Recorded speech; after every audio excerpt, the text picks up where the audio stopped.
Hello, hello. Welcome to today's community event. Happy Thursday to all of us.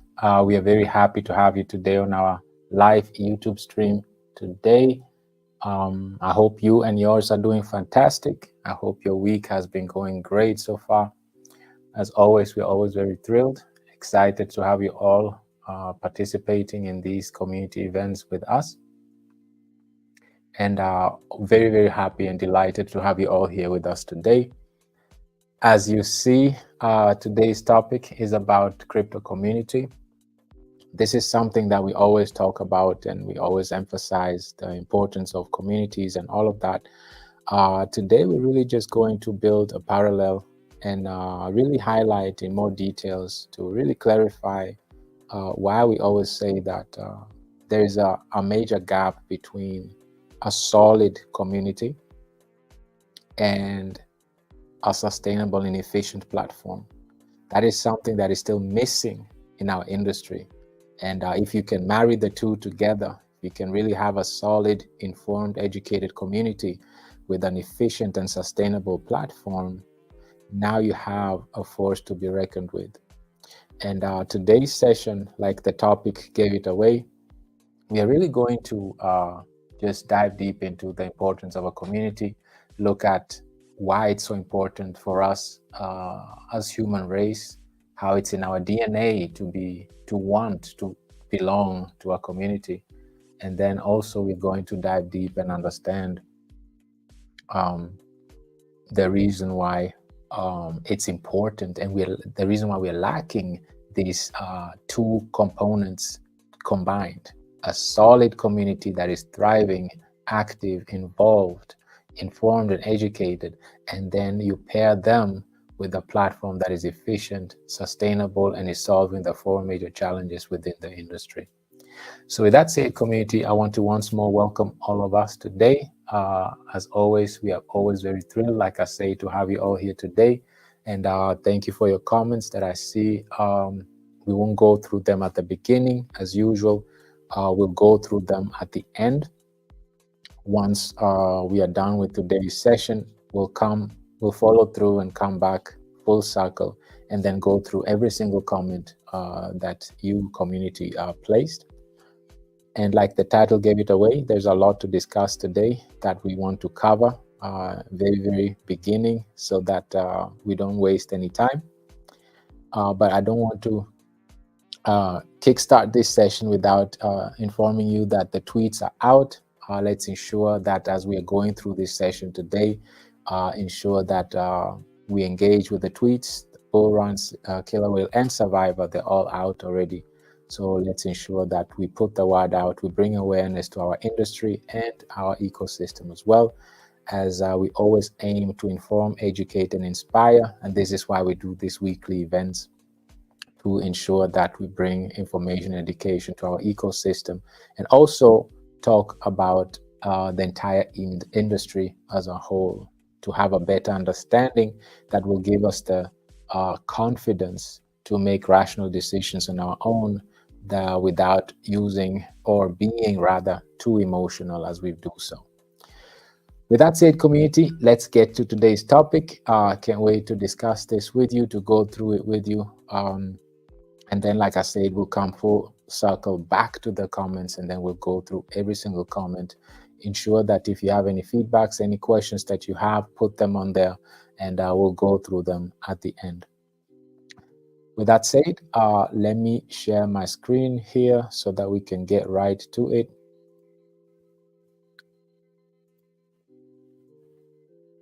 And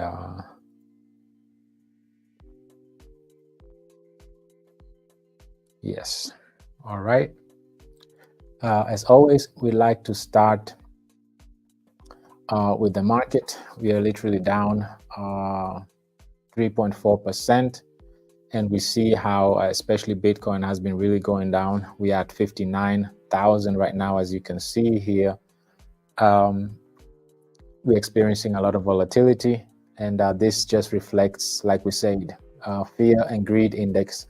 We are at 37 right now, so we are in fear zone right now. And this always corresponds to the market. Usually When we see that fear is dominating, that's usually a red day. And when greed is dominating, it's usually a green day. So like we said at the beginning, this is why being informed and educated in this industry is very, very important, as these industries are sentiment driven. It's driven by fear and greed, meaning it's driven by emotions and sentiments.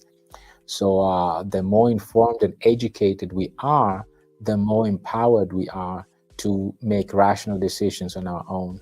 I always encourage us to use these sessions as a point of reference, and do your own due diligence. Don't take even my word for it. Always verify and ensure that you use these points as a point of reference to do your own due diligence. With that said, community, that's it really to say on the market. Really nothing much else to say on the market. It's a volatile market. It's still a $2 trillion market. So because it's such a small market, the movements, the volatilities is extremely high still. With that said, like I say, today's session, we want to really dive deep into the importance of a crypto community, and to really embrace and understand the importance of a community. We'll start by what is a community and what it means to us as a human race in general. And then also we'll identify the challenge that we are facing right now, is that there is a challenge having a solid community and a solid and sustainable and efficient platform or application, that for that matter, and having those two combined. That's a challenge that we're facing right now, because if we can have a solid community that is informed and educated and committed and consistent, and then we have a platform that is efficient, sustainable, and is solving the 4 challenges in the industry, and we combine those 2 forces together, that's the best case scenario. That's exactly what we want. And once we can achieve that, we can, the sky's the limit, right? That's our aim, that's our goal. With that said, let's first of all zoom out and understand what really is a community, right? And what does it mean? What does community mean to us as a species in general, right? So throughout history, communities have played an intrinsic part in our how humans come together, share ideas, collaborate, and align themselves with each other, right? To incorporate common identity. It's in human nature that we want to have that sense of belonging, that sense of community, that sense of importance, like you add value to people, you belong to someone or to some sort of a community. It's in our DNA, right? So since the dawn of time, it has been embedded in our DNA to naturally form tribes, factions of groups, in order to work together and produce better results. And this is better than if we were to operate alone. So just in our human nature alone, we are built to form groups, build groups, and we operate best and to our fullest potential if we use our individual talents in a communal setting, right? So we operate better together. We produce better results as a community than we would alone, right? So fast forward to the present, and communities are more prevalent than ever in our society. But one critical difference is that now the majority of our social groups have now been digitized, and the most communities we form now are online, right? The invention of smartphones have provided us with access to endless of unique groups on social networks, right? So most of our lives literally takes place on our smartphones. How we interact, how we communicate, how we socialize, things we do is digitized now. So all of them are accessible from our hand. And as with any big movement in humanity, over the last 100 years, technology is at the core of our progress as a species. So nothing has really changed, only because we are more digitized now, we are using the technology now, so on and so forth.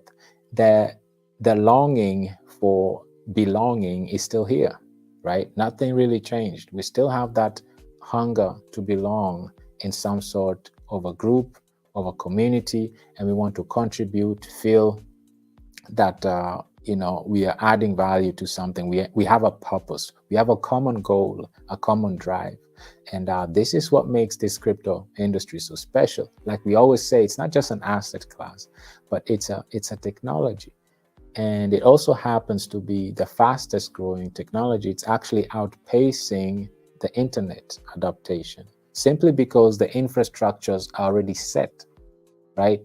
The smartphone, the internet is already here, the smartphones are already here, and those are the infrastructures needed, or rather we need to operate on the blockchain technology. So those are already built, they're already here, so we don't have to wait for expansion and adaptation of the infrastructure, which is the internet and smartphones, right? They're already here, and this already is boosting and facilitating the growth even faster. So cryptocurrencies and blockchains, the most important inventions, like we said after the internet, are no exclusion to this. So the so-called digital coins are supposed to offer an alternative to transact amongst ourselves, right? And however, this cannot be achieved without a wide community acceptance. Now, this is exactly what the topic is of today, right? It's all based on the community. So to adopt all of this, or to embrace this new technology, it's all based on the network effect that we always talk about. So the more individuals embrace the blockchain technology and cryptocurrencies and can build a solid community around it, that's how the network effect works. The more valuable it becomes. And this is the point where a truly community-driven token shines, like a cryptocurrency project based on this blockchain technology, like Bitcoin, right? Bitcoin requires an ever-evolving and expanding public network for it to function. But Bitcoin doesn't produce any goods. It doesn't manufacture anything. All it needs is an ever-evolving and expanding public network. It needs the network effect, right? The more people adopt it, the more people use it and embrace it and accept it, the larger the community around it, the more valuable it becomes, the more it's being embraced. So this is exactly the point and the purpose, the importance of communities. It's in our DNAs. We want that sense of belonging. We want to be able to feel that we're important and valued, and that we can contribute to the common purpose, common goal of a community. And this is part of us in our species, right? And this really sets this asset class apart, because now you have an asset class that is at the same time a technology that is driven by the network effect, meaning that its growth and its value stems from the community's acceptance, involvement, embracing, adaptation of the blockchain technology. How amazing is that? And this technology is outpacing the internet technology by far right now. So now that we understand this, and we've laid down the groundwork now, and we now understand how important and what role communities play in our lives as a species, as a human race. And we also understand that as a major example, we see how Bitcoin, like we discussed in our last community event, the founder officially is not even known. Nobody knows who Satoshi Nakamoto is. And to be honest, quite frankly, it seems to be irrelevant, right? Blockchain is still the #1 cryptocurrency. It still runs smoothly. It has the largest network effect amongst all cryptocurrencies. It has that fast mover advantage to, of course, by having this come up with this new technology. However, its community, it's really at its core, and it's the community that is really making the difference. Now, one more thing that I want us to look at here is this part.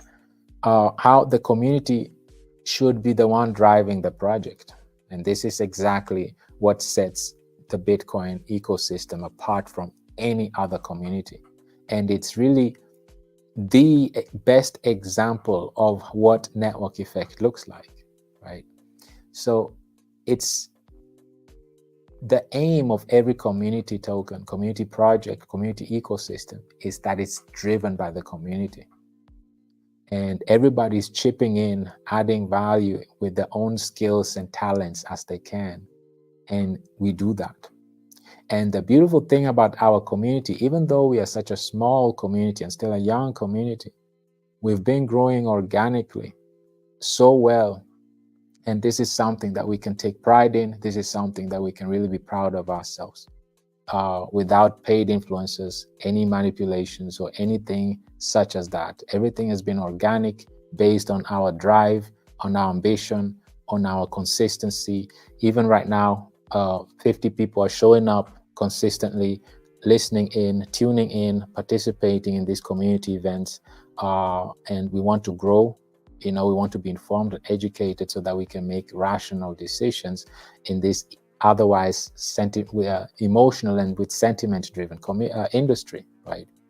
So the community should be driving the whole project, and let's look at it in detail. So this is the most important criteria of the community participation in cryptocurrency projects, is that the community drives the projects, right? And let's look at it. So the big difference between the original cryptocurrency philosophy and banks, which represents the traditional finance, are the two big Ds, which is decentralization and democracy. So decentralization functions as the prerequisite to democracy. So what we mean with this is that everything, you are the one who makes and takes decisions. Nobody takes decisions for you or without you. You are the one in control. That's the whole idea and purpose of decentralization, is that you have full control over your asset, over your wallet, and you're your own bank, basically. So the whole purpose, the whole idea is that in decentralization is that you take control over your decisions, be it through being informed and educated. Now you're doing your own research, make your own decisions, and nobody is taking the decisions for you or without you, but you are the driver of your own destiny, right? That's the whole power of decentralization. And with that comes democracy, of course. It's just, it's equal, and it gives us freedom. And this was the whole purpose. This was the whole idea that we were sold with this blockchain technology. And to really live it to its fullest potential, it needs to be decentralized, because decentralized means justice, equality, and freedom. Decentralization means that I take my own decision. Nobody takes it for me or without me, right? And that's the whole power behind decentralization. And this is what sets the cryptocurrency philosophy apart from the banks, as we know them, which represent the traditional current traditional financial system or monetary system that is debt-driven, inflation-driven, and you lose your purchasing power due to that. And also, you are not limited to banking hours. You don't have to ask for permission to access your funds like you would in a bank. Like we experienced last week, we read about how the Bank of America was experiencing these technical difficulties where your account balances were showing on zero. You were logged out of your own account. You were not able to access your accounts, and so on and so forth. With decentralization, having control of your own decentralized wallet, the whole purpose of this blockchain technology is that such things don't happen. You're always at the control. You're at the driver's seat of your assets. You control them. Nobody controls them for you or without you, right? So with that said, community, that's just to set the stage. So that's the stage that we've set right now. And let's get to the topic of the day today. Now that we identified the importance of community and how that's in our DNA, and how we always, as human species, want to have that sense of belonging, and how we operate best and out to our fullest potential as a community and not as individuals, let's take it a step further. And we understand that a successful crypto project is one that is driven by its own community. And the best example, like we looked at, is Bitcoin. Bitcoin has an amazing network. Bitcoin has the largest network effect right now, not just because of its first move advantage, but also because its network effect, that the adaptation globally, it's currently the most well-recognized, well-adopted cryptocurrency, and its value reflects its community, right? So now that we've laid that foundation, let's look at things more specifically. What we've just discussed in the last 20 minutes, let's not take that by its face value. Let's verify what we just discussed. Let's verify if it's true what we've been just talking about for the last 20 minutes, right? And the best way to do that is by checking how important are communities really. We realized quickly that community tokens such as Pepe that came out just less than a bit over a year ago, we realized how they can move entire blockchains and how they can really make major changes and set records. So let's look at a few points here. So as you see here, the title gave it away. Pepe actually caused Ethereum gas fees to spike, and it hit over a 1-year high. And this was during a bear market, in the middle of the bear market, right? Keep in mind the topic is community, right? So of course there was a craze that with Pepe came this craze because we were in the middle of a bear market, nothing was moving, and Pepe just came out of nowhere, right? So it surged, like we know, over 665% just within a week. Within the past 14 days, it had sparked over almost 600%, and so on and so forth. So of course, this caused a lot of FOMO, which is fear of missing out. And many thought that, okay, this is the new meme coin king, right?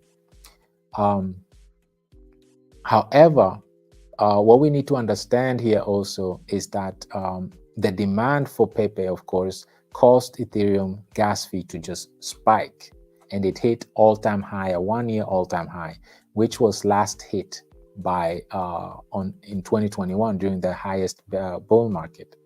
And also, of course, when transaction and gas fees are high, obviously transactions are expensive, and that also relates that this also means that there's more burning going on.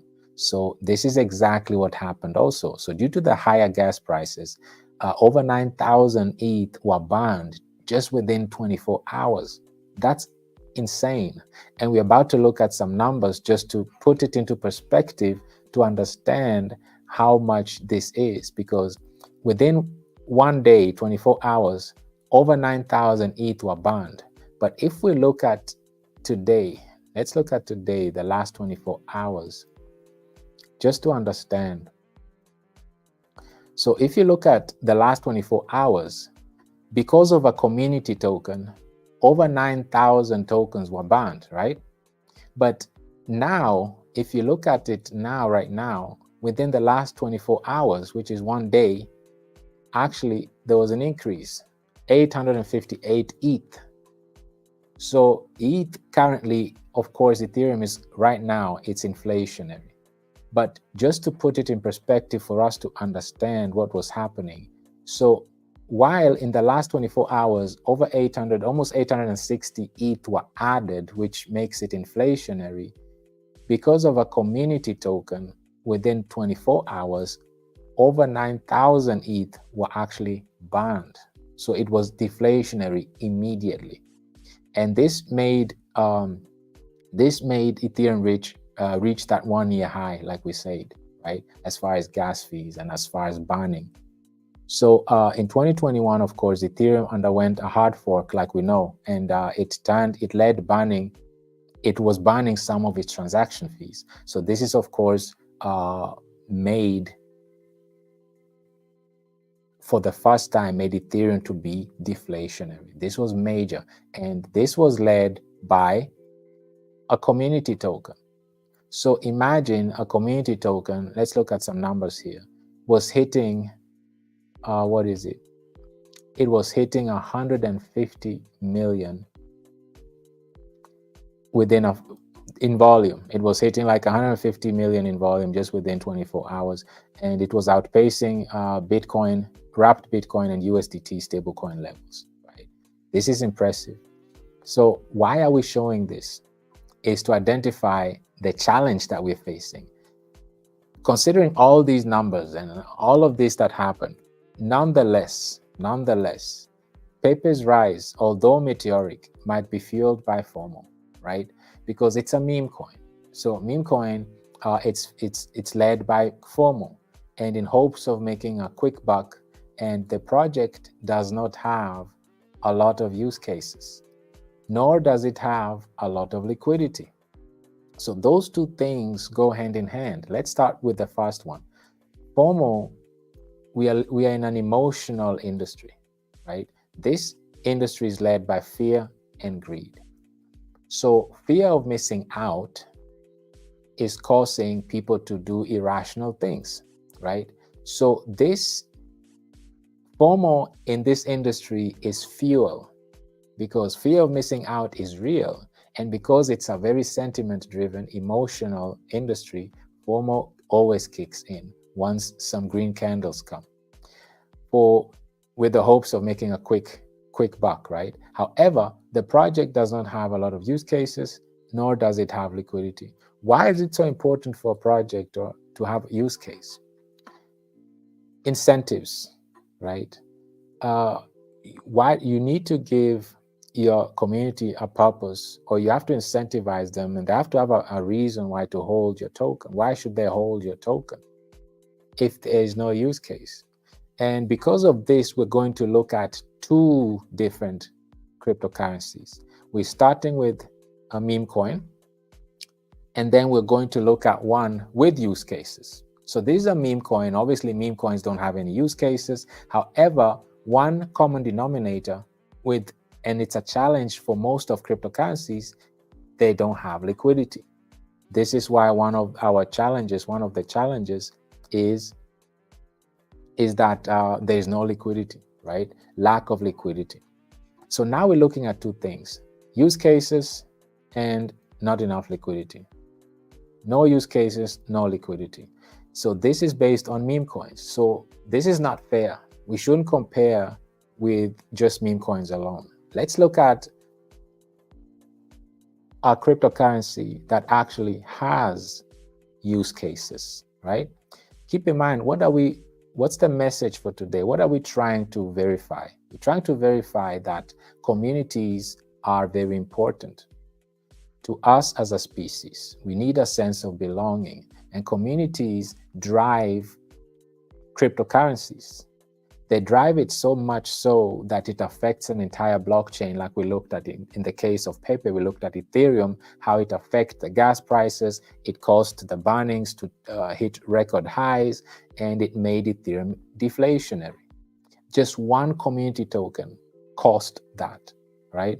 So what we're trying to say here is that that's why it's important to have the community that is the engine behind the ecosystem, but then you also need an ecosystem that is sustainable and efficient. That's what we're trying to identify. That imagine having a solid community and combined with a solid platform, and you marry those two together, then you have yourself a solid project, right? Solid community, sustainable and efficient platform. Slap those two together and you have something amazing. And this is what is lacking right now in our industry. And this is what we're trying to verify. So we just verified that on a level of meme coins, right? We identified that, yes, the community is here, the volumes are here, the records are being hit on the Ethereum blockchain. A lot of Ethereum is being banned. so on and so forth, high volumes, all of that, great. However, it's driven by FOMO, not by substance, not by fundamentals. It's strictly FOMO. And the project does not have any use cases, nor does it have liquidity, right? That's the con, right? Okay, we have the community behind it, we have the driving force, we have the FOMO. However, we're lacking use cases and we're lacking liquidity. Okay, let's look at a cryptocurrency with use case, right? Where else to go than Uniswap? Uniswap is the one with the most significant use case. There is nothing more, no application that is more used than Uniswap. Don't even take my word for it. Let's verify what I just said. Is this true? To verify this, you have to come to DeFi Llama. You see that Uniswap is in the top 7. It's the number 7 most, the top applications. Now, if you see here, based on chains, how many chains is Uniswap on? It's on 25 different chains, right? It's not just on Ethereum. It's on Arbitrum, Polygon, Base, Optimism, Binance, Cello, and so on and so forth. 25 different blockchains. There is no other application that is on more blockchain like Uniswap is. So this just verifies our point. It's the most used. So this covers this point right here. So this is one that has use case, right? It has a lot of use cases. So Uniswap is the most used application on, it's the one that is on most blockchains, distributed on most blockchains. However, in this article, there's a new development. Uniswap now, despite being on 25 different chains, they now decided that they want to have their own chain, now called Unichain, right? So they just unveiled today that they want to develop, rather they have already developed their own layer 2 blockchain, their own ecosystem, and they're building it on Optimism, based on Optimism technology, right? And let's find out, why is Uniswap, they're already on, there's no other application that is on so many blockchains like Uniswap. Why do they feel the need and the urge to come up with their own blockchain? Let's find out why. So besides the obvious, right, they say that adding its own network will what? Bring faster, cheaper transactions. What else? Because we already have faster and cheaper blockchains. That's nothing new. Well, they want more liquidity. Surprise, surprise. So Uniswap basically identified that there is a liquidity challenge, right? They identified that DeFi has, one of the DeFi challenges is lack of liquidity. So this is why they came up with the idea that we need to create our own layer 2 blockchain. Not only that, they also identified that they're inefficient. Why are they inefficient? Because they are spread out too thin. They're on 25 different blockchains. This means that they have liquidity pools spread very thin on all these different blockchains, which some are dead blockchains, meaning there's barely any volume, any transactions. There is no, no volume, no liquidity on these blockchains, and it's inefficient. They're just being very inefficient. So they came up with the idea, why don't we develop our own layer 2 blockchain and create a liquidity hub and use the Optimism technology, become a super ecosystem that is in one place accumulating liquidity, and then all these other blockchains can then zap into this, tap into our liquidity hub, and the trading can take place that way. So we see how slowly, these projects, crypto projects, are slowly identifying the challenges we are facing in the industry. They're slowly identifying some challenges that we're facing. And so far, we've just identified one challenge, and that's the liquidity challenge. There are more challenges that Uniswap is solving with this. What else is Uniswap solving? They also want to solve the challenge they have with inflation. Uniswap is inflationary, right? Uniswap is inflationary. They are a staking platform, but due to the inflation, this is what the chart looked like. If you stake Uniswap, you receive more Uniswap. And due to that, they're causing inflation. And also, they need to solve a third challenge. So the first challenge, of course, like we said, is inflation. So remember our 4 challenges in the industry. Lack of liquidity, they're solving that. They said, okay, we want more liquidity. We want to be inefficient use of volume, so inefficiency. They say, okay, we are on 25 different chains. We need to be more efficient. We are spread out too thin. We need to bring in efficiencies. Now, the other one is unsustainable staking distributions and inefficient use of volume, right? So unsustainable staking distributions, they realize that we started out with 60%, right? This was dedicated to staking. They put aside 60% for staking. Now keep in mind, the Uni token came out just 4 years ago, September 16th, 2020. So almost to the date, 4 years ago. So within 4 years, community, 4 years ago, they started with 60%. Let's look at now. How much do they have now? It dropped down to 38% now. So over 20% of their staking distributions have been depleted. For the geniuses in math right now, I know you already did the math, you realize that they only have less than 8 years roomway to go before they run out of this whole supply. Keep in mind, you stake Uniswap, you earn more Uniswap, right? So, and they're running out of this supply. It started with 60, now they're down to 38 within 4 years. And because they keep deploying Uniswap on more blockchains, they realize that this is not going to work out for us, because the more blockchains we launch on, the more of these distributions we're going to use, and the faster we're going to run out of our uni supply that we use to reward stakers and liquidity providers. So they quickly identified that we can't sit on our hands and watch our unsustainable staking distribution to run out. What happens if we wait too long and we run out of the supply? We need to do something about it. So they had to go back to the drawing board and come up with the genius idea to develop their own layer 2 network. And what is the benefit of having your own blockchain? Is that you can use your own Uniswap token as gas fee. And that's exactly what they want. They want to tackle the challenge of inflation. How do you do that? They want to be banning their own Uniswap tokens. So they want to make it deflationary. Secondly, they want to enable staking their own tokens as well. And they want to give you alternative tokens, not their own, while they're banning their tokens. So to use this layer 2 blockchain or Unichain, they're using their own Uni token for transactions.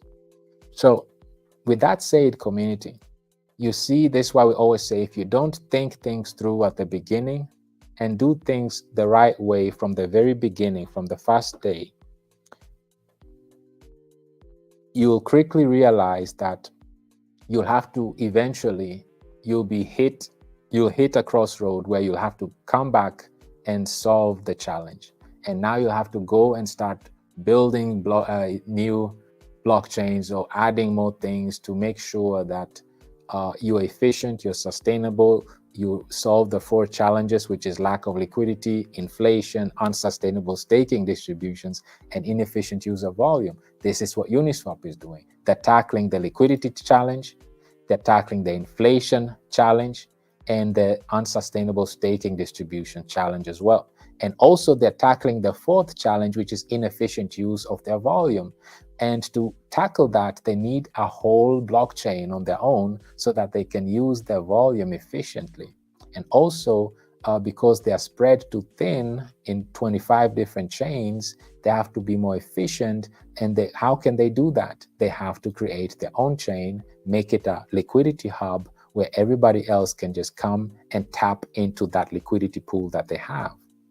So community, this is the best example to show that these four challenges that our ecosystem was developed 2 years ago to address these four challenges in the ecosystem, we realized that Uniswap here, they have to come up with their own blockchain to solve the liquidity challenge, unsustainable staking distribution challenge, inflation challenge, and inefficient use of volume challenge. So let's applaud Uniswap for this. This is a major milestone.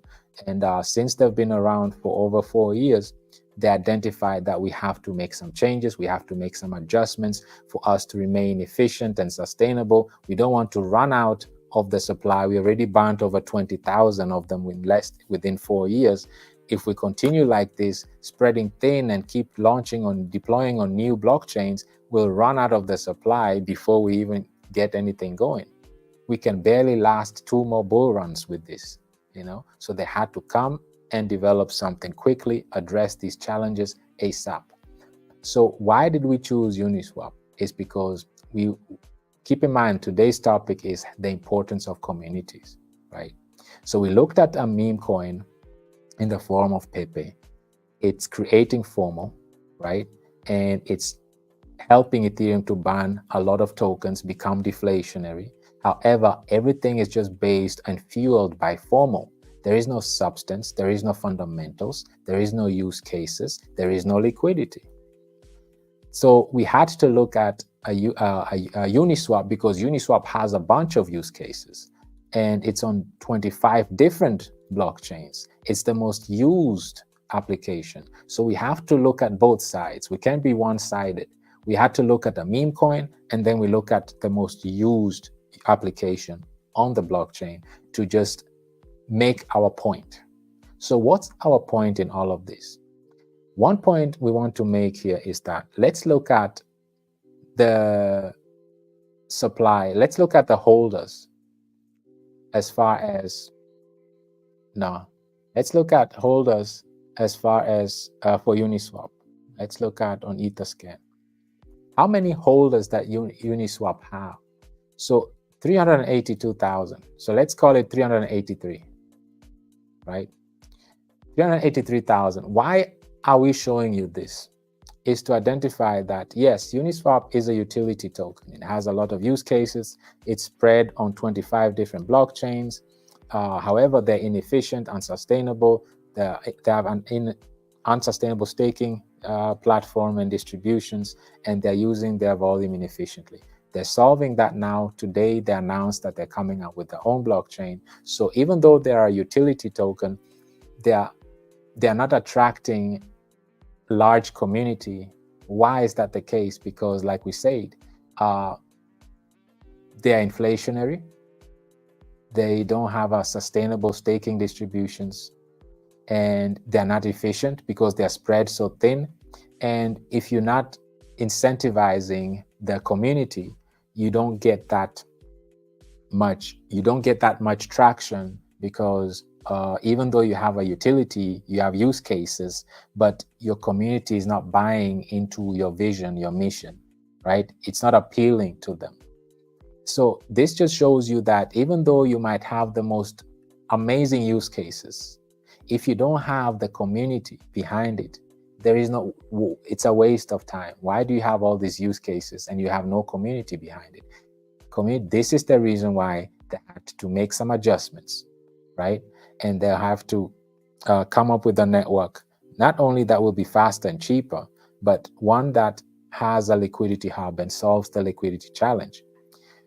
Incentives are very important, right? So how else are they trying to incentivize the community? Is by developing a banning mechanism, by using Uniswap tokens on their own blockchain. that they can use to burn for transactions. Another thing also they're working on is they want to work on their unsustainable staking distributions. And they do so by implementing another reward system, because they'll be using a lot of transactions using their Uni tokens. Now they have a source that they can contribute, or rather add, to reward their community as well. So they are working on multiple ways to incentivize their community so that they can work on building up this number, right? Because it's too low. Let's not take my word for it. Let's look at another community. Let's look at, not Uniswap, let's look at, this is the largest utility token, right? So let's look at the largest meme coin. Let's look at the largest meme coin. Let's look at its community. Keep in mind, what we're trying to identify here is the amount of addresses, 6.7 million. So you see what meme coins are all about. Dogecoin literally has no use cases, no purpose, no fundamentals, none of that. But why does it still have 6.7 million addresses? Won't you think that Uniswap is the one supposed to have this type of address due to its utilities, use case? It's on 25 different blockchains. You would think that Uniswap would be the one with 6 million addresses, right? But why is a meme coin, why does a meme coin have so many addresses? Why do they have so many holders? What we just discussed, community. We always want a sense of belonging. It's in human nature. They can't help it. They can't help it. This just proves that people want to be part of communities. Communities have played a major role in humans, right? Where they can come together, share ideas, collaborate, align themselves with each other to incorporate common identity. You want to belong into a community. You want to be part of a community. That's more important than having a use case. Apparently, that's what we just verified here. How else can we reason with this? What's the reason? What's the logic behind this? Why does a utility token have 200 times less holders than a meme coin with zero use case, zero fundamentals, nothing? Why? I'll let you answer this for yourselves. But as of what we've learned today is that it's in the human DNA, right? It's embedded in our DNA that we naturally form tribes, groups. We want to be part of something. We work together, right, to produce results. And use cases are secondary. It's not even important, right? And this is what we were discussing at the beginning of this session. Imagine you have a large community like Dogecoin has, and then pair it with not just a use case like Uniswap, but with fundamentals like solving those 4 challenges in the industry, being efficient, sustainable, have a sustainable staking distributions, address inflation, address liquidity, and then build a community as large as Dogecoin around it. There's nothing like it out here, community. There is nothing like it. It's either or. Either is a large community, 0 use cases, or tons of use case, but a small community. And this is the challenge we are facing right now, community. This is exactly the topic of today. What if we can develop and grow a community as large as Dogecoin or Bitcoin, and then pair that with a solid ecosystem that is addressing 4 challenges in the industry, which is lack of inflation, lack of liquidity, unsustainable staking distributions, inefficient use of volume. There is nothing like it out here. And Uniswap is working hard to put themselves together to be more efficient, more sustainable. They're spread out too thin on 25 different blockchains. They're coming up with their own layer 2 blockchain, and they want to address the liquidity challenge. And they're also going to address the, like we said, lack of the distributions. You see here, they're running out of rewards. They want to address and have a more sustainable staking distributions. They also want to address the inflation challenge that they have by using uni tokens for transactions on the blockchain. So community, why did we show you this? Why did we address this?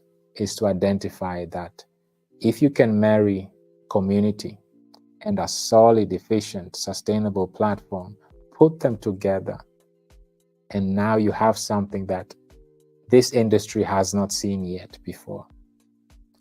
And we always say we like to go, if we identify that there's something out here that doesn't exist yet, why shouldn't we be the community that does it, right? We don't like to walk along the paved roads. We take the road that is not paved yet, and we want to pave it as a community. We want to pave it together.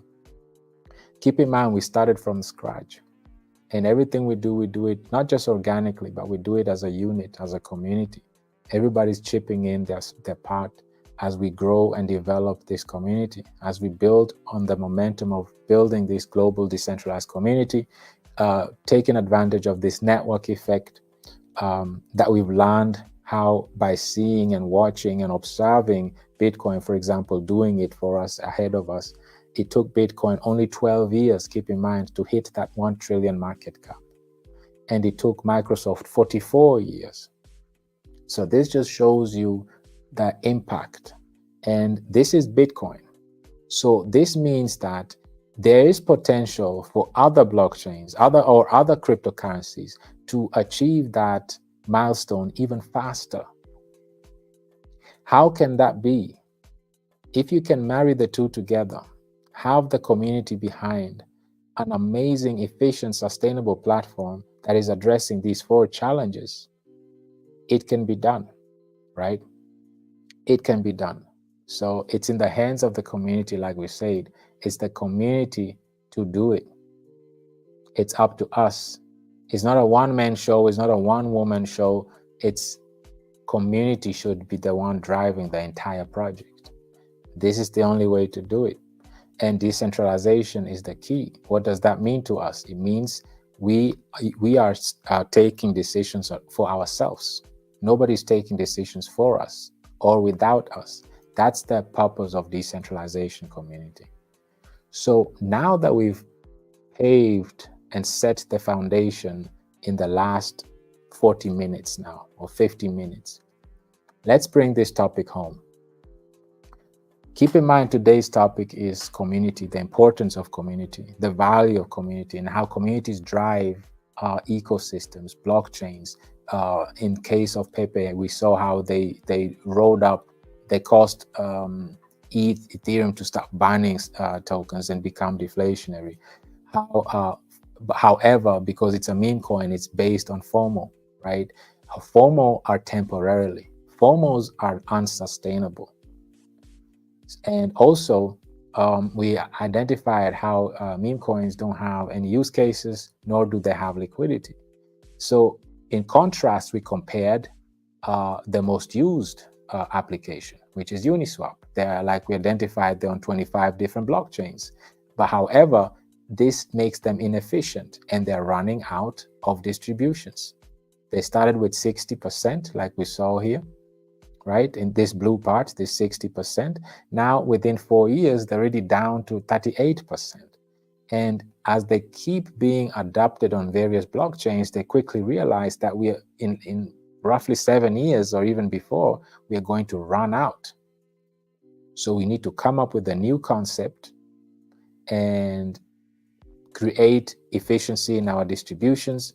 We have to address our inflationary rate. We have to incentivize the community to hold on to these tokens because we're so inflationary, right? And we also identified that a meme coin has a larger community then a utility token such as Uniswap, that is the most used and is on 25 different blockchains and has utilities and use case and fundamental. So we quickly realized that, and we verified that right now in this stage that we're in, there's black or white, meaning either you are the meme coin with a large community, but you lack use cases, you lack fundamentals, or you are like Uniswap, a utility-driven token, you have the use cases and all of that. However, you don't have a large community. So the whole idea is, how can we bring the two together? How can we bring an efficient, sustainable platform application that addresses those 4 challenges and then build a large community around it? How can we do that? How can we get that done? The first thing how we can get this done is by mindset. Our mindset should be for the long run, first of all. Secondly, it should be organic. It should be natural. And third, it's based on us. We should have trust on each other, rely on ourselves. No paid influences, no manipulations of any sorts. It's just focusing on a community-driven project like we saw here. The community is the one driving the project. It's the community, not a one-man show, one-woman show, right? But everybody's chipping in. Everybody's adding value. We saw that. Bitcoin is the best example, right? The founder nobody even knows the founder, but it's still running successfully. It has the largest network effect, right? So obviously it can be done. And this is the best network effect. This is what sets Bitcoin apart from any other cryptocurrency in the industry. No other cryptocurrency has that much network effect like Bitcoin does. The founder is unknown. Nobody cares about it. Of course, people are curious, but even if it's known, okay, life will go on, right? Or she is known, whoever they are, or maybe it's an agency. People claim, some rumors out there, the US government owns Bitcoin, right? So there's all sorts of theories out there, but the bottom line remains that nonetheless, Bitcoin is the most, the one that uses network effect the most, and this is something to emulate, right? So, however, like we discussed in our last community event, Bitcoin has a very strong network effect. However, it's not sustainable either on its own, because it's not retaining liquidity. It's not scarce. It's inflationary, right? It doesn't have a burning mechanism, so it's not scarce. It doesn't retain liquidity. And this is the reason why BlackRock has to step in with ETFs so that it becomes liquid. This is why Coinbase has to step in to remove the supply from circulation and lock it up on Coinbase.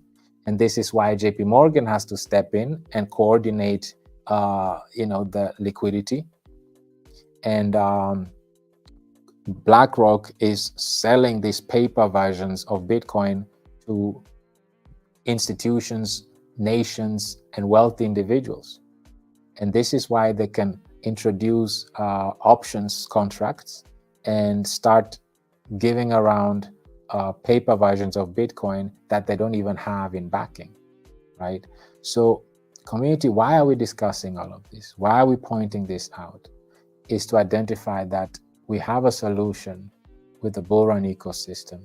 And the solution, first of all, is to put the community's best interests at heart. It's the retailer that it's at the center of all of this, because at the end of the day, we identify that retailers account for 70% of all economic activities. And if you can cater to the retailer, if you can empower the retailer, and how are we empowering the retailer through our ecosystem? The number one is right now, what we're doing right now is by informing, educating the community. Just bringing awareness of the full potential of this blockchain technology. And by just identifying that and understanding that the network effect works great in this, using this blockchain technology. This is why Bitcoin hit $1 trillion market cap in 12 years. And it took Microsoft 44 years. That's the reason why. Secondly, with this technology, you don't have to manufacture goods. You don't need any logistics and all of that. You don't need like an army of employees and all of that. Everything is on a global scale. It's open for everybody to participate, and it's community driven, meaning that the network effect, it works like a charm. It's in full effect. The more people adapt to a platform, to a network, using this ecosystem, the more valuable it becomes. So the value is the community. The community brings the value. However, the challenge we're facing is that the community can do all it can. However, if the platform is not efficient, is not sustainable, we quickly realize that you have to go back to the drawing board and try to implement new things. And ironically, the first thing cryptocurrencies do when they try to fix things and address challenges is they come up with their own blockchains. So instead of having to wait 5, 6, 7 years after you launch and then trying to fix things or try to address things down the road, this is what you'll have to do. So we don't want to wait 5, 6, 7 years and then identify the 4 challenges in the industry. This is why we identify the challenges before we even deployed a smart contract on the Ethereum blockchain. You have to understand what you're getting involved in first before you deploy something, because this will save you a headache and having to go through building an entire blockchain to try to address liquidity challenge, inflation challenge, sustainable staking distributions challenge, and using your volume efficiently. We don't need a blockchain to address those things. We just need solid smart contracts, right, that are addressing liquidity challenges, inflation challenges, and sustainable staking distributions while we're using our volume efficiently, right? That is what sets our ecosystem apart. You plan things before you deploy them. You can't fix something when you're up in the air. You will crash. And the solution to solve your problems, your challenges, is not always building an entire blockchain. We already have enough blockchains. It's time to develop sustainable platforms, sustainable ecosystems that a community can build or grow around, right? Knowing that it serves their best interest. One that is solving the liquidity challenge, the inflation challenge, and the unsustainable staking distributions, and is using its volume efficiently. How are we empowering the community by doing so? Like we always say, if you go to your local bank right now, your local loan officer is going to ask you 4 basic questions. The first one will be, do you have assets? The second one will be, do you have any liquidity? Meaning, do you have any savings put aside? The third one will be, do you have a job? Do you have a cash flow? Do you have a steady income?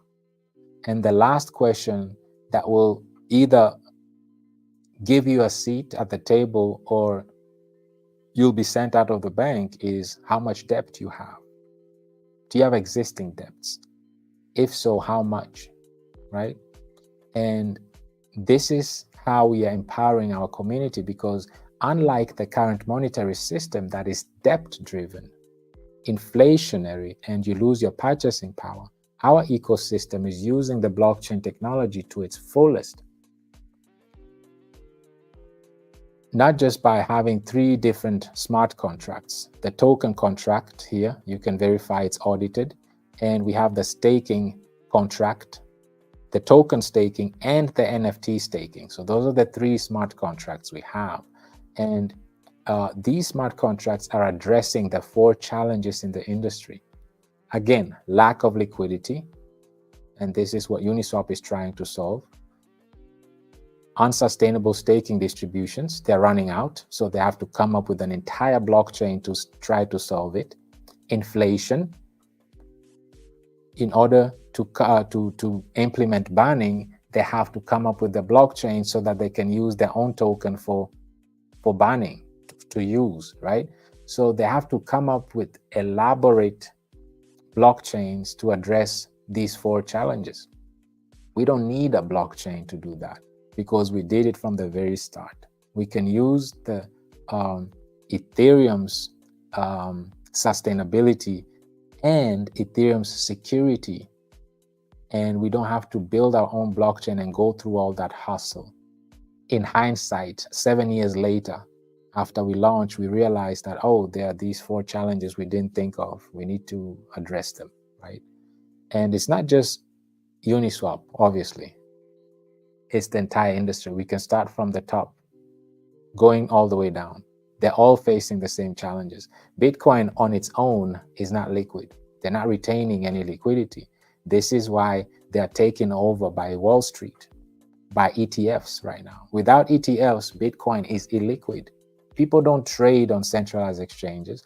Why do you think institutions and wealthy individuals are trading over the counter or purchasing ETFs? Because it's liquid. These individuals are not coming with a $20 or $50. These are people are coming up with hundreds of millions of dollars or $1 billion, and they can't trade Bitcoin, and Bitcoin only sits on 1 billion spread out amongst various centralized exchanges. They can't trade, right? Another thing is Bitcoin doesn't have incentives. They don't have incentives. So this is why people have to come up with new products, and now they're allowed BNY Mellon Bank to custody Bitcoin so that individuals can lend their Bitcoin to them and earn yield that way. That's another challenge. And then finally, Bitcoin is not efficiently using its volume either, because if it did, it could use this volume for to decrease the supply, for example, or to accumulate distributions or incentives for its holders, without them having to lend it out to banks like JP Morgan or BNY Mellon, right? So in itself, on its own, without institutions, Bitcoin in itself is inefficient. If we go to Ethereum, same thing. Ethereum right now, like we say, it is inflationary. Like every 24 hours, they're adding 900 ETH every 24 hours. So it's inflationary right now. And it's also inefficient because if you look at Ethereum volume, 16 billion, that's a lot of volume. Why are you not deflationary having 16 billion in volume? You should be deflationary with such high amount of volume, you would think. If we go to Binance, right, same thing. Solana, same thing. They're not retaining liquidity, they're not scarce, they don't have anything in form of smart contract, right? Because if it's not in a smart contract, you have to trust humans, you have to trust people. But this blockchain technology is trustless. You shouldn't be trusting people. You should be trusting the code, not humans. And especially if you have audit, it verifies to you. You can rest assured that, okay, it's doing what it's supposed to do. You can read up, contract overview. What does it do? It starts with the supply, how much the supply is. It tells you the liquidity, how much it's retaining it. It tells you about, the owners, what they can do, what they can't do. It tells you everything about the smart contract, what it does, right? So I encourage you to come and read it for yourself, understand what it does. Staking contract, same thing. You can come here, understand contracts overview. What does it do? What can I expect? There's the Bullrun staking contract, and there's the Bullrun staking NFT contract. These are the 2 different contracts. It shows you here everything, right? Everything is right here. And this is now a platform that is solving the 4 challenges in the industry. before it was deployed, it analyzed the industry's challenges. It analyzed the existing cryptocurrencies.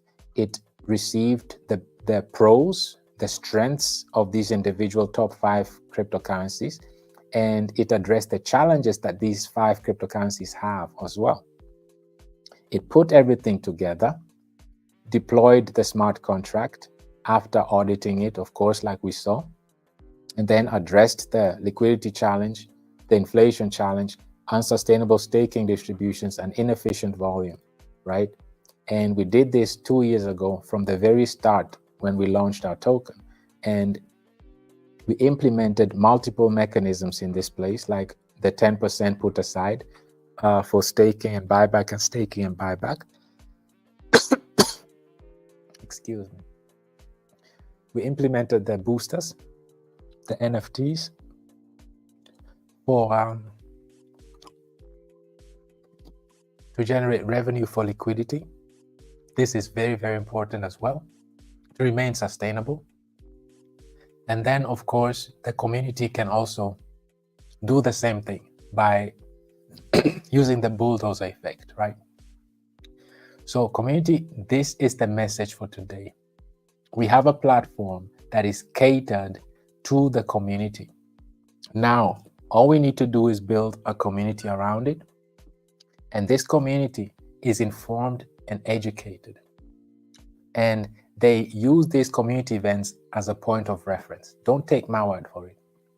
Everything we discussed, we've been verifying everything with facts, with articles on Etherscan. Always ensure that you can do that. If you look at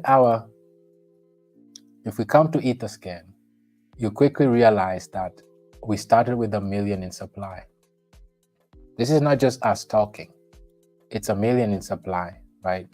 And you quickly realize that even if you come to the token side, it tells you here the total supply was 1 million, even in the audit.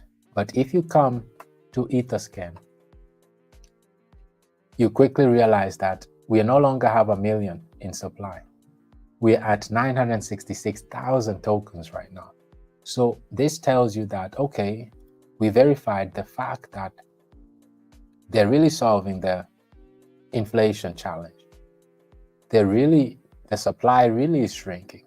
So the inflation challenge is being solved. If you look at our liquidity, you quickly realize that if you come over here, you see our healthy liquidity to market cap ratio. And you also realize that it's locked for 10 years. So why is liquidity so important?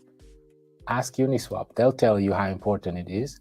They're building an entire blockchain just to address liquidity. That just shows you how important liquidity is. So if you hear us talking about liquidity 24/7, it's not just because it sounds cool, but it's because liquidity is important. It's the bloodline of every ecosystem. Without it, there are no transactions. This is the reason why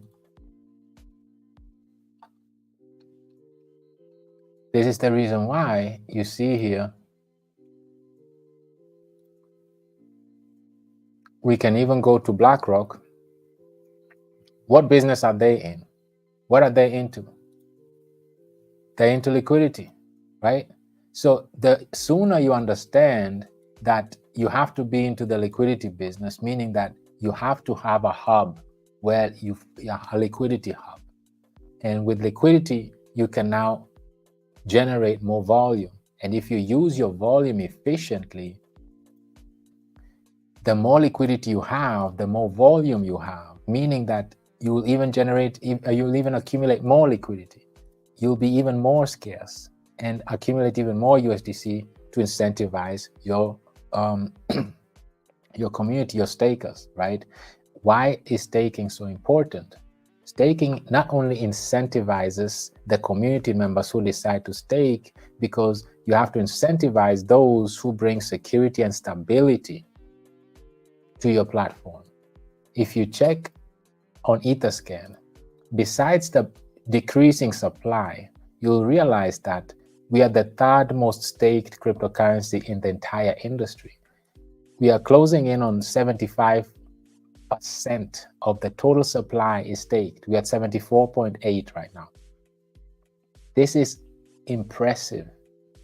This is very impressive, because if you look at, for example, if we go to DeFi Llama, the second largest application is Aave, right? And let's be fair. We always want to compare with the best of the best. This is the best of the industry. It has the use case. It has the staking platform. It's the second most used application. It's a lending platform. So let's look at Aave. Let's look at Aave. We can just search Aave here. So let's look at Aave. If you look at Aave, there's a trick you can do here. You can come over here and go to rewards contract, right? And first thing you'll realize is that they also have the same dilemma with Uniswap. They're running out of their rewards, because if you stake Aave, you receive more Aave. And this is not even the best part. Let's look at something else. If we go here and we go to Aave, we copy it, and then we copy that address right here.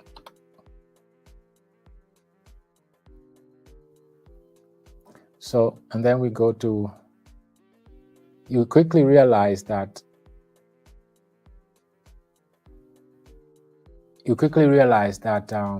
like we said, they're running out of the supply community. They're running out of supply. And if you want to look at Aave on a different way,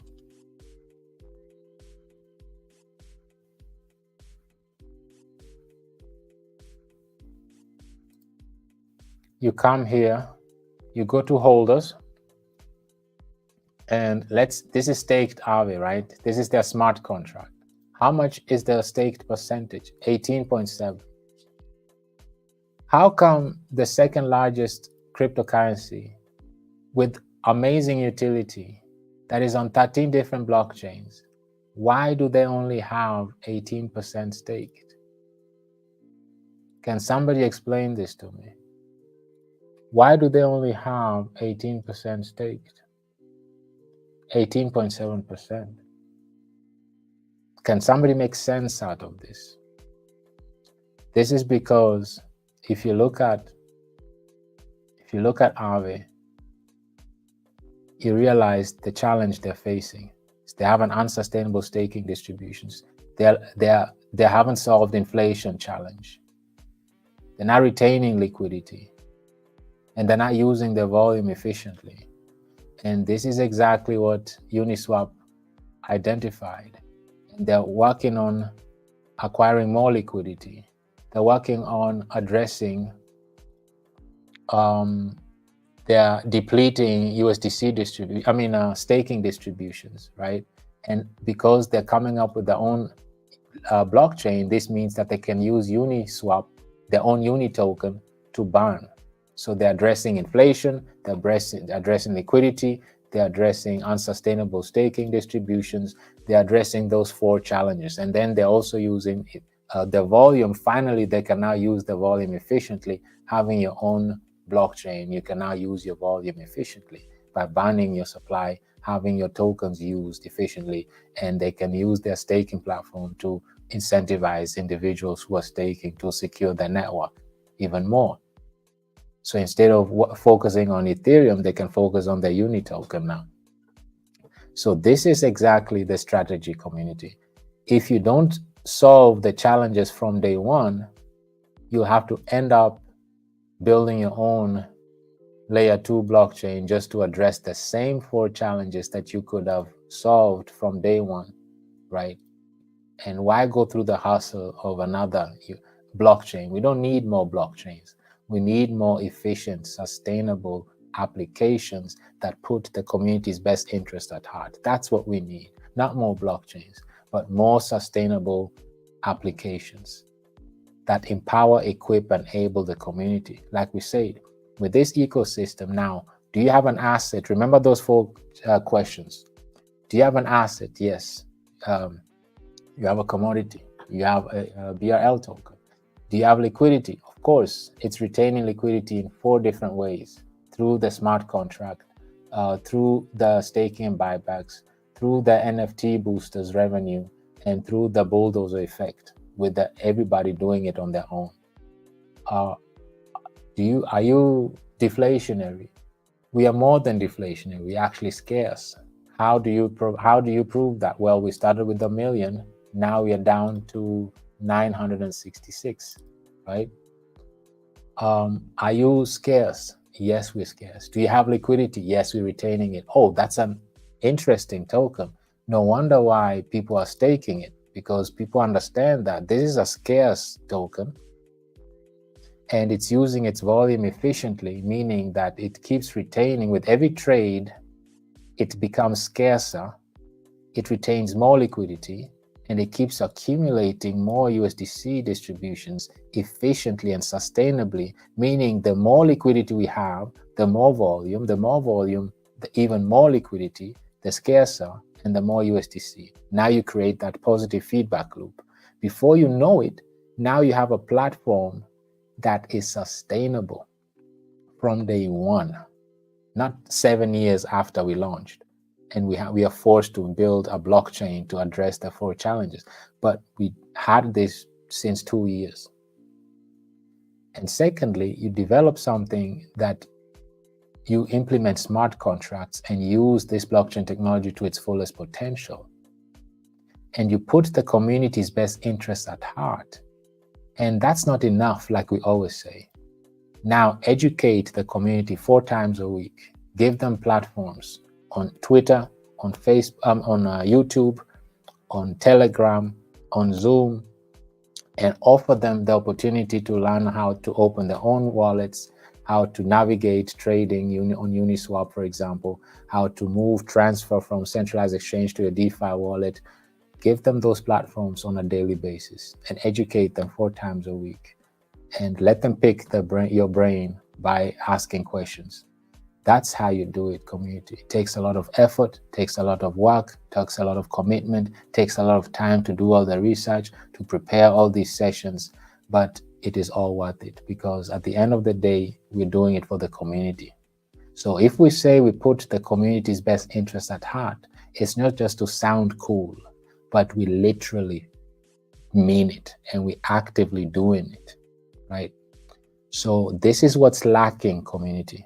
We are lacking a platform that is efficient, sustainable, and is addressing these 4 challenges, and then building an entire community that is informed and educated and inspired as well, right? That can think rationally using their God-given common sense on their own and make rational decisions and not emotional decisions, like our industry right now based on fear and greed, right? We make rational, informed decisions based on our own common sense, right? And that's the whole purpose. That's the whole idea. And I hope we answered the question and we identified and highlighted what we are addressing. We finally have the platform that puts the community's best interests at heart, is addressing the 4 major challenges without having to develop an entire blockchain to do so 7 years after we deployed, but rather did that from the very first day of deployment, because we identified and analyzed the industry, identified the 4 challenges, identified the challenges that this industry top cryptocurrencies are facing, and added value so into the ecosystem. And now, after doing all of this, we are here consistently educating the community, informing, educating, inspiring, doing all of that as well, right? So eventually, like we said here, and this is how we're closing out. What's the most important thing here? Community. Understand that the community takes the community, right? And who's supposed to drive the project? It's the community. Don't take my word for it. Bitcoin has shown us that you can run a community without a founder. You don't need the founders. If you have a solid community that is informed, educated, inspired, and you give them a platform that is efficient, sustainable, and is addressing these 4 challenges, what more can we do? there's nothing more we can do, right? And it's now in the hands of the community to take over and run with it, right? We did everything in our part that we can do to empower the community, enable them, educate them. There's nothing more we can do in our power. So it's up to the community now to take on and do their part and move on. So the community should drive the whole project. It's the community. It's not a one-man show. It's not a one-woman show. And if we're not here today, if we're not here tomorrow, this project should still be going on, right? Because it's in good hands. It's in your hands. Because now you've been being educated for over a year now, for over 2 years, right? You're being informed, educated 4 times a week. We have the platform every day on Zoom. And this should be now run by the community.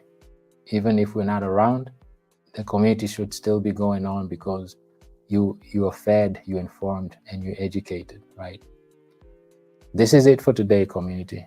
I hope we brought the message across, and the message was to identify and highlight that our ecosystem has the right, efficient, and sustainable platform that is addressing the 4 challenges. It's efficient, it's sustainable, and we can now comfortably just build a community around it, knowing that we have a platform that is serving our best interest, right? Enabling and empowering us. And not only the fundamentals, but also educating us consistently on a weekly basis, right? And the least we can do as community members is to chip in, do our part, and also contribute and grow, and eventually graduate to also become, the best version of ourselves, right? So with that said, community, this is it for today. I'm eager to come and read your comments. Let's go through your comments as we close out this session today. I saw that there are quite a bit of comments there, so let's go through them. And bear with me as I'm trying to reshare my screen here.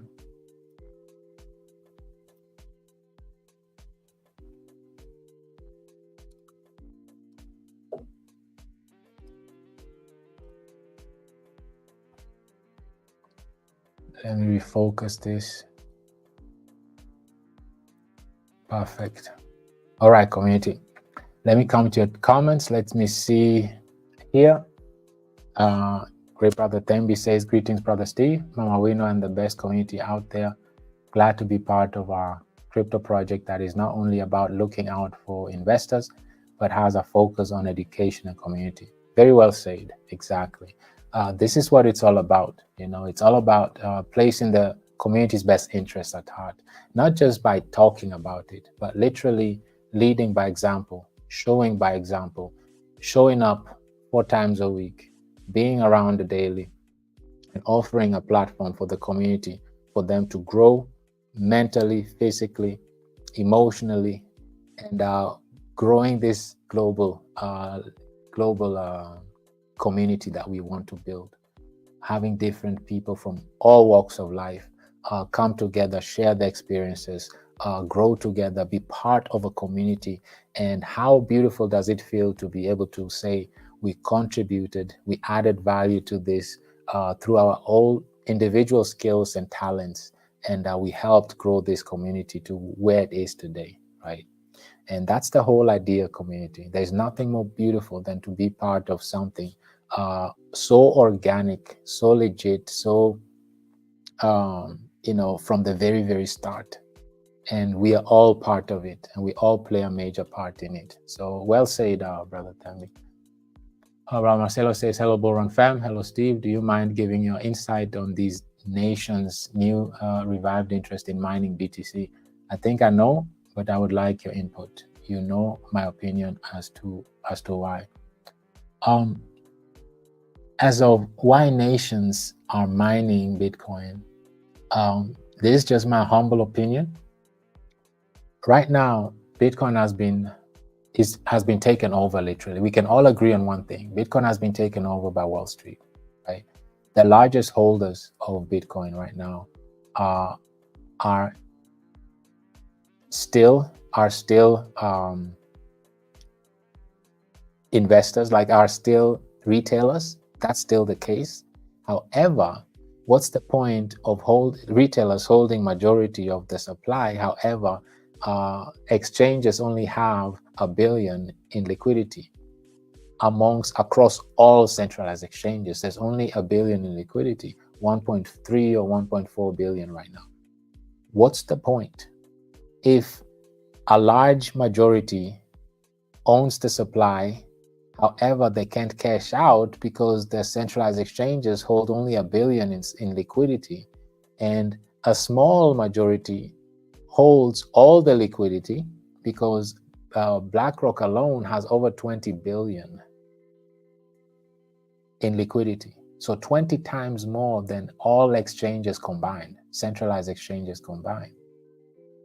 So this just shows you that if BlackRock can achieve that in less than 9 months, imagine where they're going to be in 2 years. They're going to own more supply. BlackRock owns more Bitcoin than the entire US, the US government, right? And this is just based on what we know. Who knows who Satoshi Nakamoto is? It might be the US government. So that means the US government would be holding the largest wallet. Who knows who Satoshi Nakamoto is? Nobody knows. It could be anyone. But why would the US or other countries put themselves in such danger? And why would BlackRock expose their clients to Bitcoin and they don't even know who the founder is? What if the founder is a malicious terrorist? So obviously they're not going to risk all of this. Obviously they know already who Satoshi Nakamoto supposedly is, but it's not for us to know, right? It's enough for the elites to know. But I'm not going to spread anything here. I'm just going to answer Brother Marcelo's question and say, what I think is that all these nations understand that the only way to save central bank, the fiat, and is to embrace this new technology. The way they're going to use Bitcoin is they're going to use it as collateral. This is what we discussed in our last community events on how we see how even Michael Saylor, he suggested that he wants to use this large stash of Bitcoin, lending it out to BNY Mellon Bank, and then borrow against it. Not just while earning yield on top of it, right? So they want to lend their Bitcoin, earn yield on top of it, as they're also doing options trading, spot trading, and all these other stuff to generate even more liquidity and cash in on all these transaction fees, right? On management fees, custodial fees in the case of Coinbase. So all of this is done systematically to maximize on Bitcoin while selling paper versions of the asset itself and letting banks own the real asset. So they are literally working on, central banks are working on empowering the banks and selling paper versions the way they did after the gold standard. They're giving you the paper version of the real asset. And this is how they're going to take over this monetary system, this digital monetary system. So that's the straightforward answer we can give you, is that everything is in line, everything is done by design. There is no coincidence, right? And no nation is going to just embrace Bitcoin, not knowing who the founder is and putting the entire nation at risk. No institutions as large as BlackRock with trillions of dollars at risk is going to embrace and campaign for a cryptocurrency not knowing who the founder is. course, they did their due diligence. They all know who the founder is, but it's not for us to know, right? So I believe that's the simplest way and most straightforward way to answer this, is that there's a plan to be added using Bitcoin as collateral, and to be generating a bunch of revenue while holding the real assets, same way they did with silver and gold, and issuing paper versions through ETFs, right? And they can do this over the counter, meaning it's not transparent. They are not required to show and verify that they have the backing behind it. And this is how it's easy to manipulate the Bitcoin price. And if you can control Bitcoin, you control the entire industry, because Bitcoin has 56% of the entire market share. That's the easiest and fastest, simplest way to answer your question, Brother Marcelo. Queen Patricia says, good evening, family. Good evening, Steve. Thank you again for your dedication and commitment. Stay protected and blessed always. Thank you so much, Queen Patricia. Always a pleasure to see you in the community. Queen Mother Winner herself says, greetings to all our queens and kings. Looking forward to another educational and informative session with our dedicated dev, Steve. Thank you so much, Mom. Very much appreciated. I want to also acknowledge all our amazing community too, for our commitment and the tireless efforts to bring awareness to our ecosystem. Absolutely. We can't stress it enough. We all do this as a collective. All our achievements is based on our collective efforts and hard work and commitment and consistency. I want to thank you all for your efforts that you're putting in on a daily basis consistently, and this is why we can really embrace and enjoy our success that we have so far. Well said, Mom. Queen Val says, hello, Mr. Steve. Hello, Queen Mother, and happy Thursday to us all, bull runners. So excited about today, as we all know how our ecosystem is big on community. Can't wait to hear what you have prepared today. Thank you so much, Queen Val. You're very much appreciated. Also, thank you for your commitment, your consistency. Queen Patricia says, hello, Queen Mom, King Steve, and Bullrun family. We are pleased to be here for another educational session. Very much appreciated, Queen Patricia. We are very, very happy to have you here with us today. Queen Val, of course, has put out Telegram links for those that are new in the community. Feel free to join us in our Telegram groups. We have Bullrun there. We have Survivor as well. And feel free to join our community, as Queen Val has shared the links with you here, and Killer Whale is also here as well. Thank you, Queen Val, for that. My brother Abdullah says, warm greetings to you all. Steve, love the energy and insights you bring to each stream. Thank you for sharing your expertise with us. Thank you so much, my brother Abdullah. You are very much appreciated for your presence, your leadership, your commitment, your consistency. You're very much appreciated.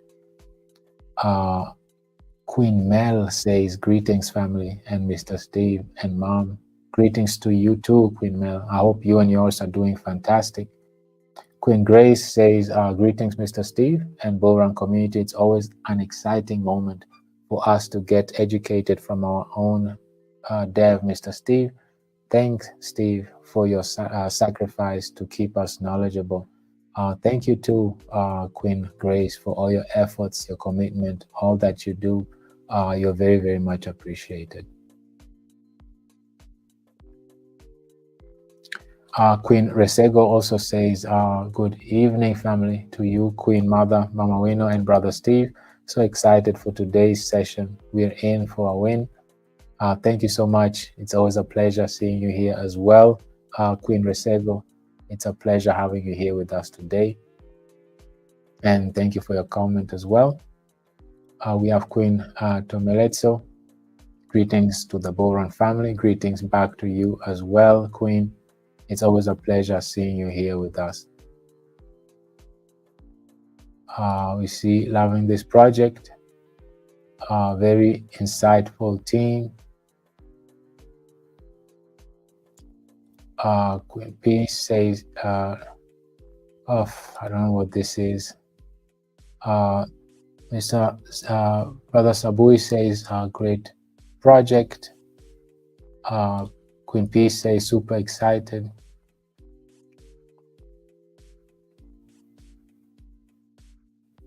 I think these are just bots. These are mainly like bots that are here.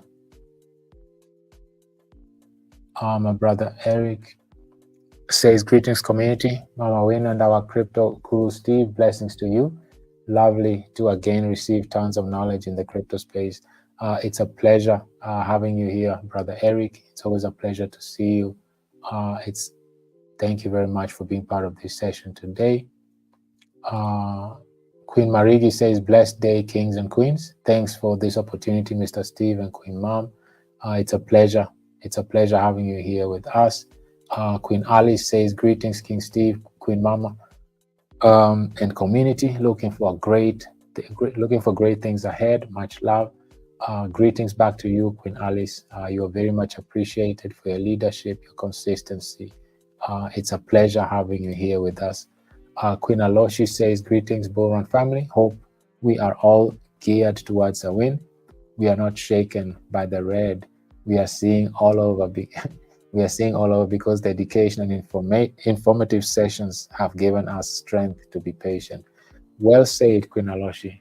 Absolutely. We're not carried away by sentiments and emotions, but we are strengthened by our information education that we get and the understanding that we have. Queen Sarah says, good evening to you, queens and kings. This is another exciting moment to be empowered, educated, informed, and inspired from our dedicated developer, Steve. Remain blessed. Thank you so much, Queen Sarah. You are also very much appreciated, and we are happy to have you here with us today.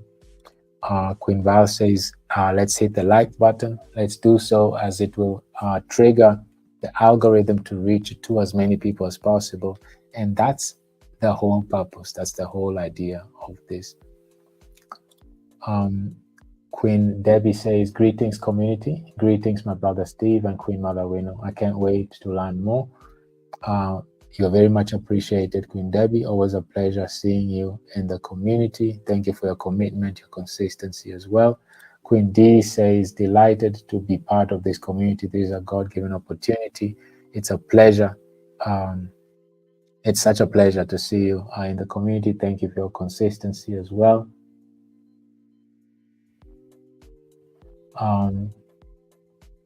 Queen Alice says, after IR interest rates were cut, the market reacted, then later it's consolidation. Is it because of the expected interest rate cuts again in November? Excellent question, Queen Alice. What's happening right now is even outside of the interest rate cut. It's because the geopolitics that are happening around the Middle Eastern war between Iran and Israel. We hear about the strike that took place in the US amongst the coast, etc., etc. So there are so many different variations. Right now, another thing is that the Chinese government had seized a lot of Ethereum, and the word of the street right now is that they already sent it to centralized exchange. They're getting ready to sell. So there are so many, like we say, this industry is just based on sentiments. Things can happen so quickly, and they're all triggered by sentiments and emotions, right? But to remain level-headed, we need to stay focused on the bigger picture. I doubt it's because of another interest rate cut coming in November, because that's actually another good thing. It's based on so many other aspects, geopolitical aspects, like I said, between the war between Israel and Iran, between the solved issues right now that have been solved now, the elections. People are still, don't know who best to elect, because who is more pro-crypto, who is going to hinder the growth and the adaptation and the momentum of crypto. Will it be candidate X or candidate Y? So all these uncertainties are causing these consolidations, and the real trigger won't come until liquidity is really flooding the markets. It usually takes a couple weeks until the liquidity really hits the market, and that will be the real trigger, you know. So the number one trigger of bull cycles is literally liquidity in the hands of retailers, right? And this is why we stress so much on empowering the retailers, because if you can put liquidity in the hands of retailers, now you have yourself a solid platform, you know. So amazing question, Queen Alice. I hope that answered your question. Queen D says a question, talking of community, is the growth of our tokens purely dependent on the community? Must we keep buying and selling for the market cap and token value to go up? Absolutely. It's the same thing with Bitcoin, Ethereum. Imagine people stop buying Bitcoin. It's not going anywhere. Imagine people stop using Ethereum. It's going to die, you know? Like it's not just Bullrun, it's like adaptation. The more people embrace and use our ecosystem, our platform, that's how you use the network effect to grow. It's not just Bullrun, it's Bitcoin, Ethereum, Binance, Solana. If people stop buying Solana or using the Ethereum blockchain, it's going to die, right? So that's how it works, Queen D. Absolutely. Queen Bisha says, I am humbled to be a member of this community. Good evening to you all. We are very humbled to have you in the community as well, Queen Bisha. Nice having you here with us today. Queen Beatrice says, good evening, Queen Mother, our lecturer, Brother Steve, and the Bullrun community. We are here again for another empowered lesson from our own lecturer. We are very happy to have you here with us, and thank you for participating in these community events, Queen Beatrice. You're very much appreciated. None other than Queen Mother Caroline herself. Greetings back to you too, Queen Mother. Thank you for keeping us informed. We know that the best is yet to come. Absolutely. Well said, Queen Mother Caroline. I hope you and yours are doing great. Always a pleasure to see you. Thank you for participating in today's community event. Queen Alice says, the power of many is the key. Absolutely, Queen Alice. Beautifully said. That's the key. You know, this is all the network effect that we were talking about. And that's the only reason why it took Bitcoin 12 years to hit $1 trillion in market cap. It's because the adaptation, you know, people are using it. It's being adopted.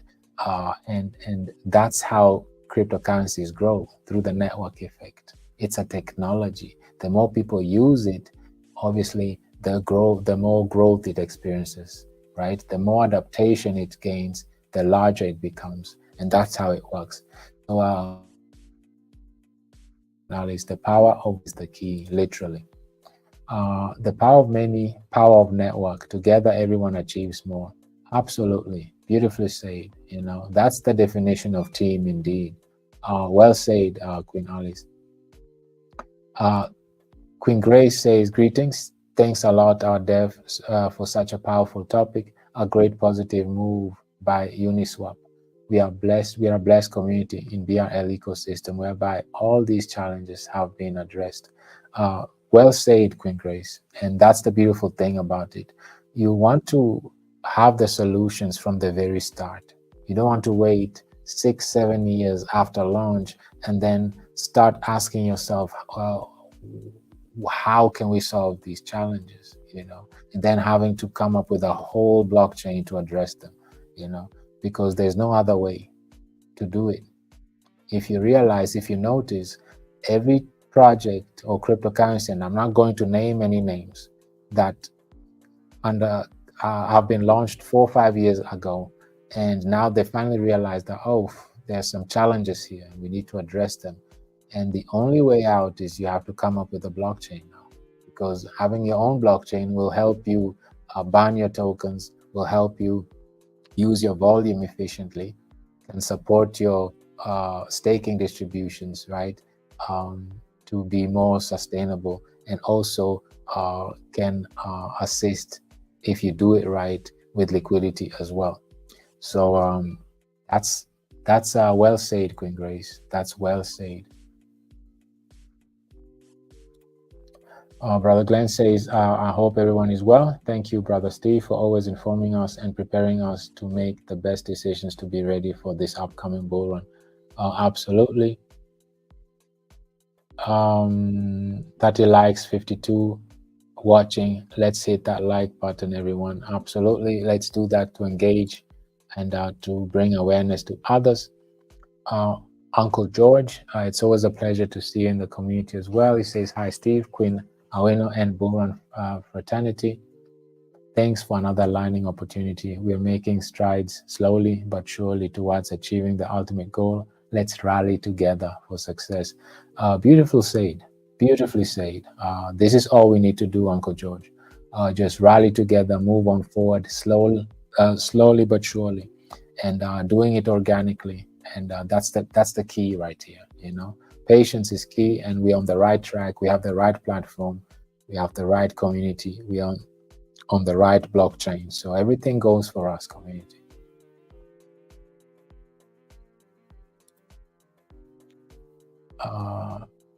Brother Anna says, long live Steve, Queen Mother, and every BRL community member. Long live you too as well, my brother. Thank you very much for your well wishes. A pleasure having you here with us today. My brother Peter says, good evening, Steve. Through your training, I've learned a lot regarding liquidity and the importance of locking it. Thank you so much for informing.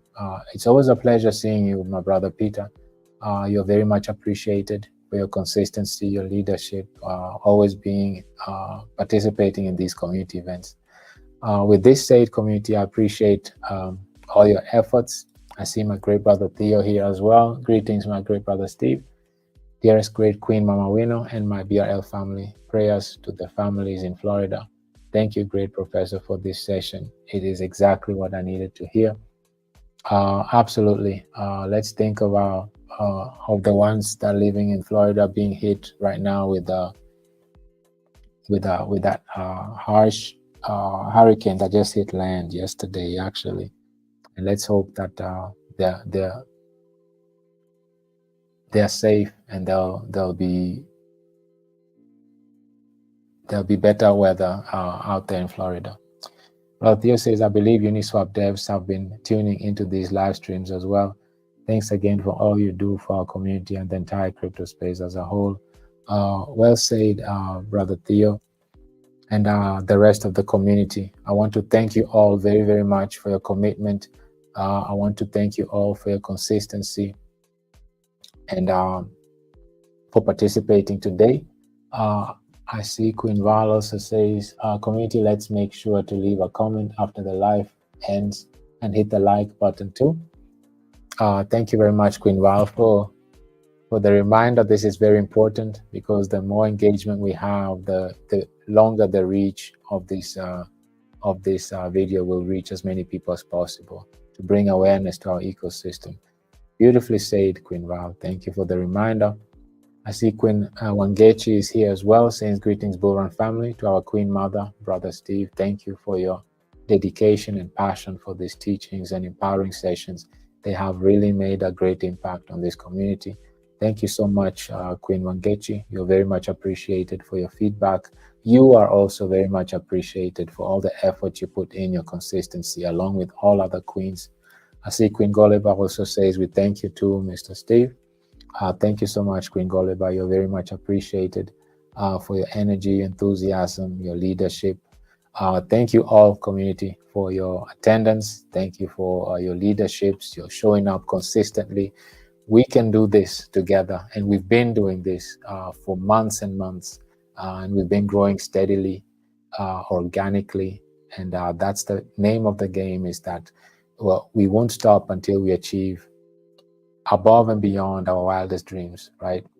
So we have everything going for us, community. We have the economy also changing tides.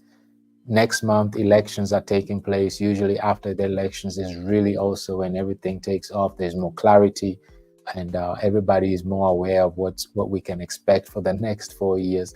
Also with geopolitics that is happening in the Middle East, and also with